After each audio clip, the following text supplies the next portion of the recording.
Ser ou não ser? Eis a questão. Por que se fazer teatro? Esse é um grande questionamento.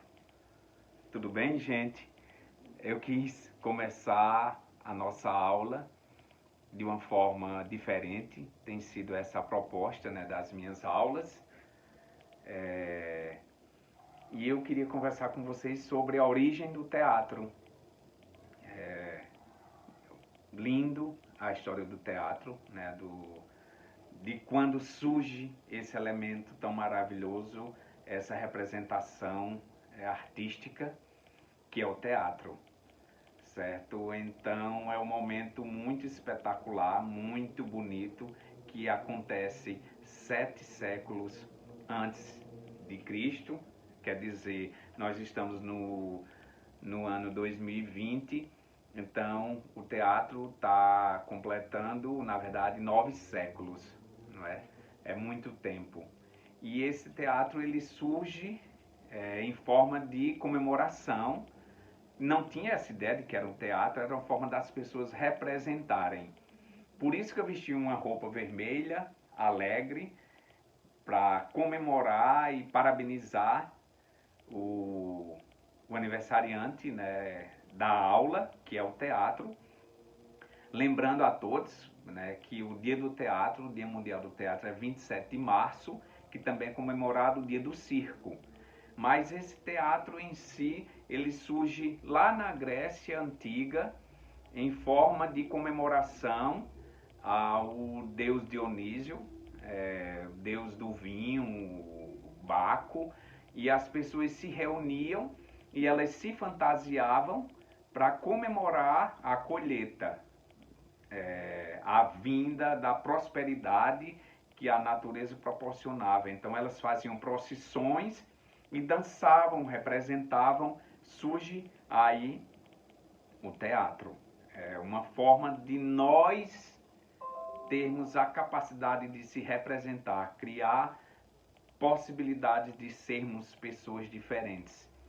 E esse teatro ele toma uma projeção muito grande na Grécia Antiga, com os grandes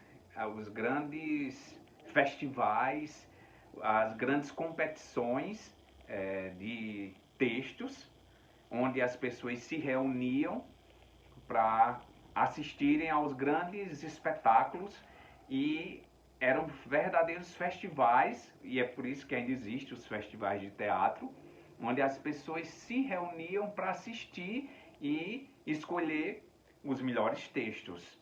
Só lembrando uma coisa bem interessante, ou dizendo para vocês, os que ainda não sabem, mas meus alunos já sabem, né, que isso era um tema frequente nas nossas aulas quando o debate era mais teórico, é que no teatro grego sempre eram os homens que representavam, certo? Então, os homens se travestiam, que vem a palavra de se travestir, de personagens femininos, porque não era permitido, infelizmente, né, era uma tradição da época, que as mulheres participassem, que elas fizessem parte das encenações.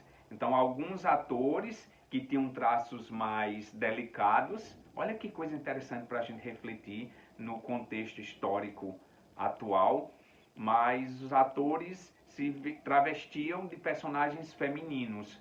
E dentro desses grandes festivais, 3 autores se destacaram perfeitamente, maravilhosamente, que foi Sófocles, Ésquilo e Eurípides.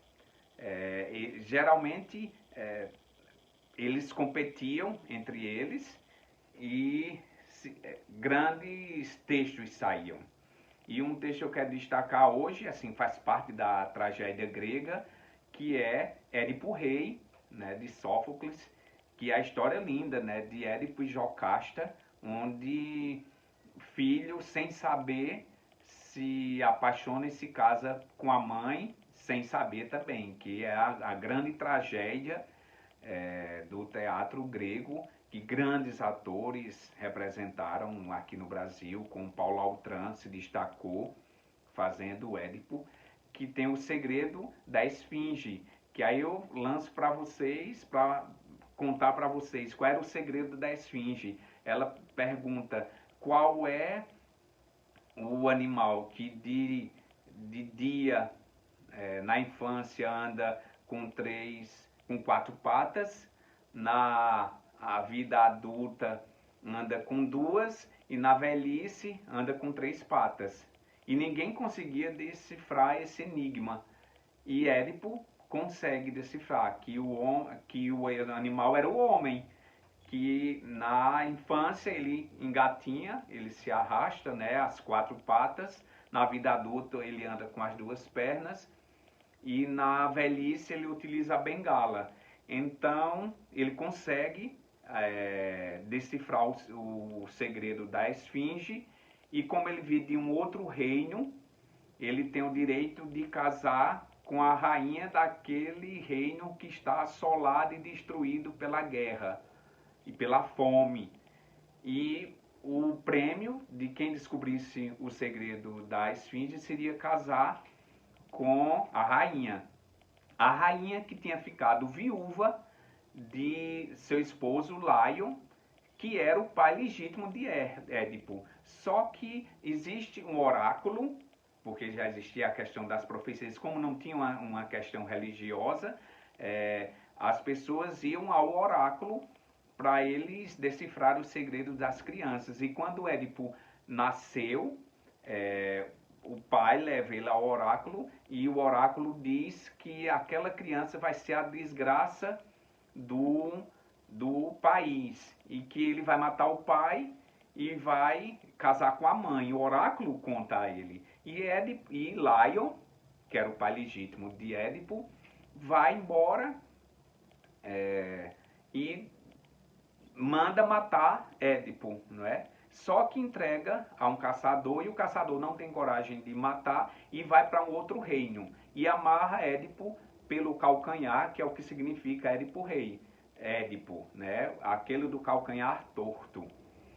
E ele prende lá para que as feras comam, devorem aquela criança. Só que um outro rei de um outro reino descobre isso. Ele e leva para criar. Então Édipo cresce e quando está na sua fase chegando à juventude, ele vai ao oráculo e o oráculo diz: olha, você é condenado porque você vai matar seu pai e você vai casar com sua mãe. Ele no desespero foge do reino e do rei para não acontecer a tragédia. E ele não sabia que ele não era filho legítimo. Então no caminho ele encontra Lion e eles têm um embate, porque Lion estava tentando destruir a fome, a seca daquele reino, e nesse embate Édipo mata Lion, que era o pai. Então ele vai para o reino, encontra a esfinge e decifra. Então ele casa com a mãe. E nesse casamento, olha que coisa bem tramada, que coisa bem construída. E esse texto existe há 7 séculos. Não é? E tá aí as pessoas, as grandes companhias de teatro do mundo montando. Teve uma novela da Rede Globo, a novela Mandala, que fez, se baseou nessa história. E ele casa com a mãe e quando ele vai, aí a peste toma conta novamente do país e ele vai ao oráculo e ele diz: olha, você matou seu pai. Ele diz: não, que eu fugi do reino, eu não matei meu pai. Aí ele diz: não, aquele não era seu pai. O seu pai legítimo é o pai que você matou lá na entrada do reino e você casou com sua mãe. Quando ele conta a mãe, a mãe se mata, né, de desespero. Eu estou dando um spoiler, né, contando a história, mas esse é um texto tão montado. Inclusive, eu já fiz uma encenação com os atores do meu curso de teatro da UEPB. O ano atrasado a gente montou Édipo Rei. Todo ano eu tento montar um clássico. O ano passado a gente montou Sonho de uma Noite de Verão de Shakespeare. O ano retrasado foi Édipo Rei. Então, Édipo, no desespero, ele fura os olhos com os alfinetes da mãe e ele vai embora, certo? Vocês perceberam que a gente não trabalhou hoje os elementos da respiração diafragmática, porque para a aula não ficar tão longa. E só lembrando a vocês que não vou mais ficar fazendo aqui, porque muitas pessoas relataram que a aula estava ficando cansativa. Então é uma prática, é uma dica para vocês, que vocês não só façam a respiração diafragmática, a respiração do pulmão, inspirando e expirando, só na aula, certo? Vocês devem praticar. Minha sugestão é que vocês pratiquem de manhã ao acordarem, certo? Vocês vão no momento de reflexão, alguns chamam de meditação, outros de oração. No meio dessa oração, vocês tirem um tempinho para fazer essa respiração, para fortalecer o pulmão, todos os órgãos respiratórios de vocês, certo? Então, hoje a gente sauda o teatro, a nossa aula de teatro, com a história do teatro grego e destacando o Édipo Rei de Sófocles, tá bom? Fiquem bem, se cuidem, um viva ao teatro, as pessoas que fazem a arte, as pessoas que trabalham com teatro na Paraíba. Nós temos grandes atores, grandes autores, grandes diretores, e a arte tem contribuído muito para as pessoas resistirem nesse momento de confinamento, tá bom? Até breve, e viva a arte, viva o conhecimento, viva vocês que estão aí, viva eu que estou podendo estar mais próximo de vocês, e até breve. Logo, logo a gente vai discutir sobre outros autores, sobre a construção do personagem, e viva a arte!